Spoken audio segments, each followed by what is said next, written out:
En la reacción de Heck, reacciona un derivado halogenado con una olefina en presencia de un complejo de paladio 0 y medio básico. Pero ¿cómo ocurre? El mecanismo es un ciclo catalítico de 6 pasos en el que se recupera el complejo de partida. Primero se produce una adición oxidativa del derivado halogenado al complejo de paladio, dando como resultado el complejo trans y oxidando el paladio 0 a paladio 2, pasando de un complejo de 14 electrones muy reactivo a uno de 16 más estable. Tras eso la olefina se aproxima y se forma un complejo pi con la olefina. Se forma un intermedio en el que el R1 se añade el doble enlace y se pasa de un complejo pi a un ligando sigma por un solo carbono. A continuación se da la beta eliminación de un hidrógeno que se une al paladio para volver a formar la olefina, específicamente la trans, que forma un segundo complejo pi con el metal. El complejo pi se rompe liberando la olefina y finalmente, en presencia de una base que arranca el protón, se produce una eliminación reductora en la que se libera, en este caso, ácido iodídrico y se reduce el paladio 0 a paladio 2, recuperando el complejo inicial de 14 electrones.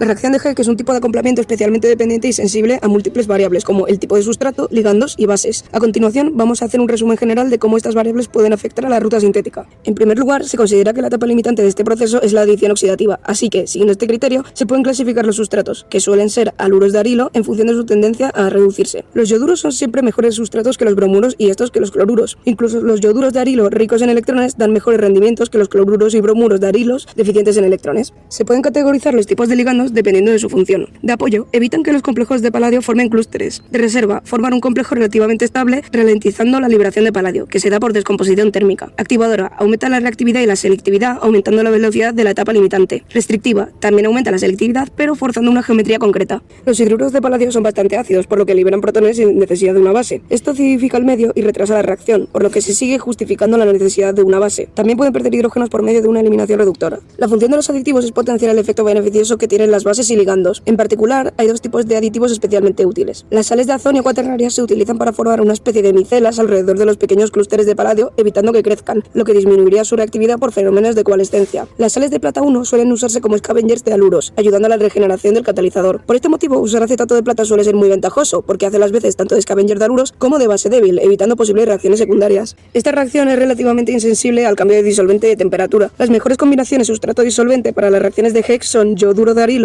disolvente polar, bromuro-cloruro, disolvente apolar. Por otro lado, como ninguna de las etapas de la reacción tiene energía de activación alta, se puede llevar a cabo con temperaturas moderadas e incluso ambiente. Se desaconseja el trabajo con temperaturas altas, dado que puede descomponer moléculas sensibles como por ejemplo las acroleínas.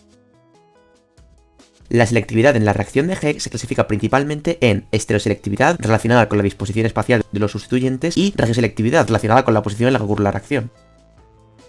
La estereoselectividad de la reacción de Heck se manifiesta en la formación preferente de olefinas trans o E. ¿Pero por qué pasa esto? Bueno, intentaremos explicarlo mediante un ejemplo. En el esquema propuesto, el complejo de paladio se coordina a una olefina monosustituida con un grupo voluminoso, por ejemplo, un fenilo.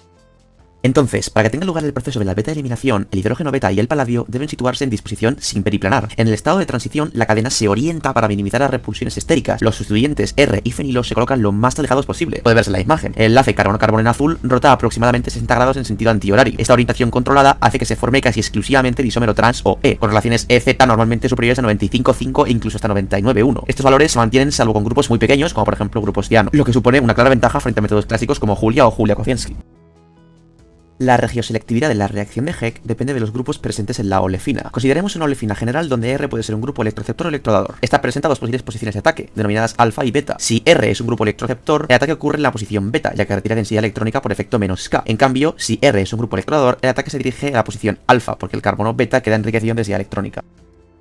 En la reacción de Heck intramolecular, la regioselectividad del cierre de anillo depende de la conformación que permite el acoplamiento paladio-olefina y se rige por las reglas de Baldwin. Estas favorecen ciclaciones exo para anillos de 5 a 7 miembros, mientras que las endo predominan solo en anillos mayores. En el sistema general propuesto, por ejemplo, para n igual a 2, son posibles una vía endo, anillo de 6, y exo, anillo de 5. Al estar favorecida la exo, predomina el anillo de 5 miembros con un ratio aproximado de 20:1. La reacción de Heck, una vez explica su funcionamiento, destaca por su utilidad en la síntesis de moléculas complejas. Sus aplicaciones principales se encuentran en medicina y en la industria, donde permite construir fragmentos esenciales de numerosos compuestos farmacéuticos y materiales de alto valor añadido. En esta diapositiva se muestran ejemplos de medicamentos cuya síntesis incorpora la reacción de Heck. El tacrolimus, un inmunosupresor fundamental para prevenir el rechazo en trasplantes y utilizado también en dermatitis atópica, requiere esta reacción para formar parte de su estructura. También se observan compuestos relacionados con los inhibidores de ALK, empleados en ciertos tipos de cáncer de pulmón. Entre otros ejemplos se encuentran los inhibidores de PIK2, estudiados por su papel en la regulación de la migración e invasión celular en procesos tumorales. También aparece lorlatinib, un inhibidor de ALK y ROS1, utilizado en cáncer de pulmón avanzado, especialmente en casos con metástasis cerebral. La reacción de Heck también puede usarse para sintetizar el medicamento de ayuda para dejar de fumar Chantix y puede producir derivados de lactonas, esquiterpenas o ayanólidos que inhiben células leucémicas agudas resistentes.